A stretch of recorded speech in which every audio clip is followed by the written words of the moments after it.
everyone, this is Kim with Holland Homes. We are back with Christopher Romano of Cassidy, Romano Love. We did a video that talked about things that a seller should look out for when hiring an attorney for the sale of their house. And now we'll be doing the flip side of things that a buyer should look for in an attorney when going to purchase a home. So 5 things. So the first thing being, a lot of my buyers, they want to talk to the attorney prior to signing contracts. They want to talk to them about the inspection that they did. So what is the normal procedure on when you actually contact your client? Sure. So generally, referrals come from all over. A lot of referrals come from real estate agents, and they'll refer a client. Generally, you want to call the client and just ask them basic questions. Have they ever been through the process before? If they haven't been through the process before, I would generally give them an overview of the whole process, like from when your offer was accepted, at what point you do your inspection, sign a contract, order a title, get your mortgage commitment, go to closing, give them like an overview of the process, and just go over certain things. I mean, we do a very in-depth explanation when we actually sit down and sign the contracts, but you'll at least introduce yourself, ask them if they have any concerns, ask them if they have any special requests as far as timing, stuff like that, just to get to know them, and then basically say, listen, I'm going to get the contract, I'm going to review the contract, I'm going to negotiate changes that are mostly legal in nature with the other attorney, and then at some point we agree on a contract, as long as they're not asking for something totally unreasonable, and then we would make an appointment to come sign that contract. My biggest thing that I get from my clients is, let me send my inspection report to my attorney. I see that a lot. And so you're going to find a lot of attorneys are going to say, you know, I went to school to be an attorney. I'm great at negotiating legal concepts and contracts. And many attorneys, this is varying different levels, but many attorneys wouldn't know what they're looking at when they see an inspection report. They're not contractors, and they're going to say, you know, this is not really my expertise. You really need to talk to your inspector. And your inspector could maybe stress to you what he thinks is important, and then you can try to maybe negotiate either the seller to fix it. I usually tell them if it's through the agents. Yep. Yes. They, usually say health or safety. Try to get that up front. As far as repairs, most of the time you're looking for major items to be fixed or ask for credits for. Unless you're buying a brand new house, you should expect that there's little things that are not going to be right about the house. Maybe use that as a to-do list. Most houses this day are like given 50, 60, 70 years old. Correct. And there's going to be items wrong with them. And then, negotiating credits or repairs or anything like that, a lot of times, as you know, is depending on the market. The early part of this summer was houses were flying off the market, and if you didn't want it, there were 4 offers behind you and outbidding you. Correct. And, you didn't really have the leverage to negotiate anything. So there's a lot of different factors there. Okay.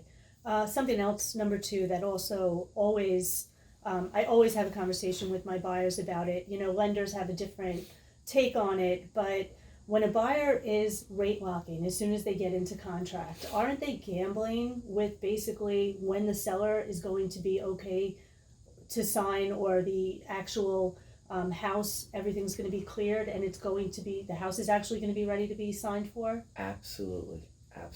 I think I drive that point home on every single purchaser that I sit with for at least 10 years now, that, you don't have to lock in a rate. You don't. You can wait until you go to closing, and whatever the rate is, that's what you close at. When you try to lock in a rate, you're gambling against the market, that if the rates go up, you're going to lock in at a lower rate. Because you don't have to do the rate lock, you're gambling against the market. And the seller is not responsible for your gamble. And when your rate lock expires, we know that can cost a couple of $1,000s to extend it for 14 days or for a month. And you have to keep doing that, because in certain instances, there'll be a title issue in a title report that basically maybe the seller didn't know about. And then most contracts give them a little bit of additional time, either 30 or 60 days to clear that title issue. And you as the buyer have to wait. And you have to pay your own rate lock extensions. Right. And there'll be some times where a lot of times the loan officer will say, oh no, you can get that back from the seller. That is not true.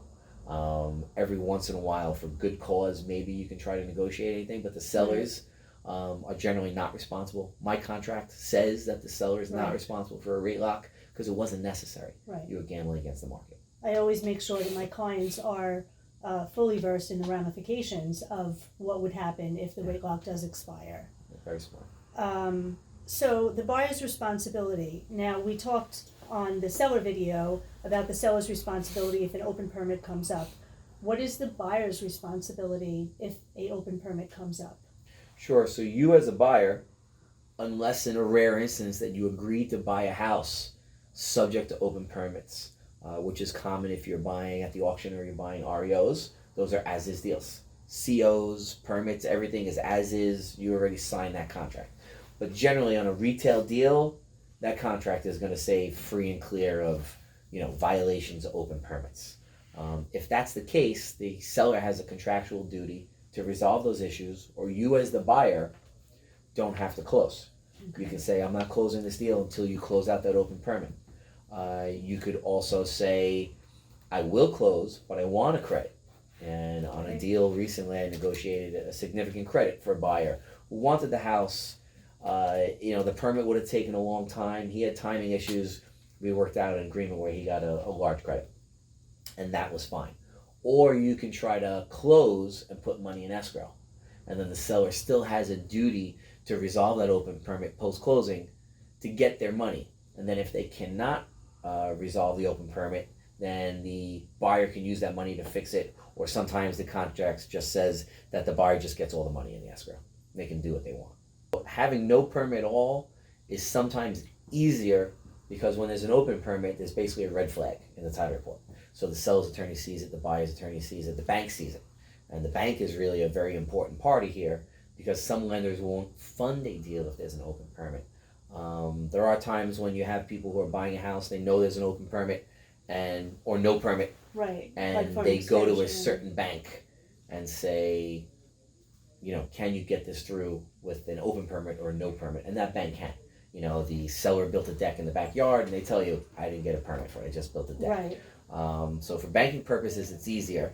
For purposes of a contract with a buyer, But they're still responsible when they go to sell the house, this- that if they're buying it with no permit on the deck, if they go to sell it, they're in that same situation now. They own the house they're in with the a same deck situation. that doesn't have a permit, And they would have to find another buyer who's willing to take it as is, just like they did. or they would have to legalize it themselves. And so that's the risk that they take. It happens every day. Mm-hmm. There are a lot of buyers who don't care about permits for certain things. Right. You have to describe to them it's a calculated risk, and then there are different levels of what people will take. If somebody says, I'm going to buy a house with an in-ground pool with no permit, I'm going to probably tell them it's not a good idea. Right. It's a very large ticket item. If Yes. it's a shed, if it's a 10 by 10 deck, so there's varying degrees of what most people will find acceptable and most won't. Okay. Number 5 for me is going to be a little bit of a two-part because I just thought of this. So, part A, and we're talking about now the closing table. So I had buyers, multiple offers, seller's market, and when they did the inspection, there was a little bit of a leak in the basement. Mhm. The day that they closed, they moved their stuff in. Mhm. Luckily, they didn't move anything into the basement yet, and that pipe actually burst. They called me, of course. Yep. They called the attorney. What is the responsibility of me or the attorney after the closing table being that, or the buyer? What's the buyer's right to the fact that they just closed on the house, they accepted the house with that leak, and Right. now they have some work to do. Basically, the contracts are drawn up with what's called a deed merger clause. And that basically says that the day that closes and that deed transfers hands, that house is all yours. And although it may be horrible timing, there are no warranties when you buy a house in New York unless you're buying new construction. That's it. Otherwise, it's as is. Yeah. And the day you close, if the day after your roof collapses, your cesspool collapses, I had that happen not too long ago. The entire cesspool collapsed like 2 days after closing. Wow. It's just bad timing, but the seller's not responsible. So I'm not responsible, attorney's not responsible, seller's not responsible, and it's just bad luck for the buyer. It's just bad luck for the buyer, yeah. Yeah, Yeah. and that buyer actually, there were multiple offers on that house, and they could care less about the Right, leak. and they said, "We'll take They just it." wanted the house. And that's, yeah, that's All right. fine, but it's And unfortunate. the part two to that question now, which I always tell my sellers, my buyers, make sure you have someplace to live the day of the closing. I've had people that get rid of their rental lease. They literally show up in a moving truck to the closing table, have absolutely no place to live. And I tell them, make sure you have a place to live at least a couple of days after the closing. Yeah. You know, can a closing get postponed, adjourned? Absolutely. Happens, not too often, but it happens. It happens certainly. And I always tell my clients, what's your plan B? And then they look at me. And I'm like, your most contracts are built with the seller having what's called a post-possession period. And basically the contract says the seller has a right to stay in the house yes, they have to put money in escrow to make sure that they get out in that time. If they don't get out in that time, there's a per day fee. And then basically the buyer has to do 2 walkthroughs. You do a walkthrough the day of the closing, Right. but then you do another walkthrough after they vacate. Right. But it happens where they're allowed to take their post-possession, which means you may not be able to move into the house the day that you close, or it could get adjourned. And so you should have, Right. you shouldn't have your moving truck and everything ready to go unless you confirmed with your agent and with your attorney, am I getting possession the day of the closing? Right. Are they taking the post-possession? Or there could just be something simple that happens, just life gets in the way. Yeah, the bank at the last minute decides it was an underwriting condition that wasn't met or something like that, and we had to push it off, and that happens Or as a well. sickness or whatever, Yes. and it gets postponed. Yeah, 100%. All right, well, thank you so much. I have pleasure. 2 awesome videos from Cassidy Romano and Love, from Christopher Romano, one pertaining to buyers dealing with attorneys, and which is this video, and then another one, sellers dealing with attorneys as well in the home buying process. So don't forget to watch both those videos along with the other informational stuff I have on my channel. This is Kim at Holland Homes, and subscribe to my YouTube channel to get alerts. You can hit the notification button and you will get notifications every time I have a new video come up. Thank you so much for watching, and I will see you soon with the next video. Thanks, Chris. You can.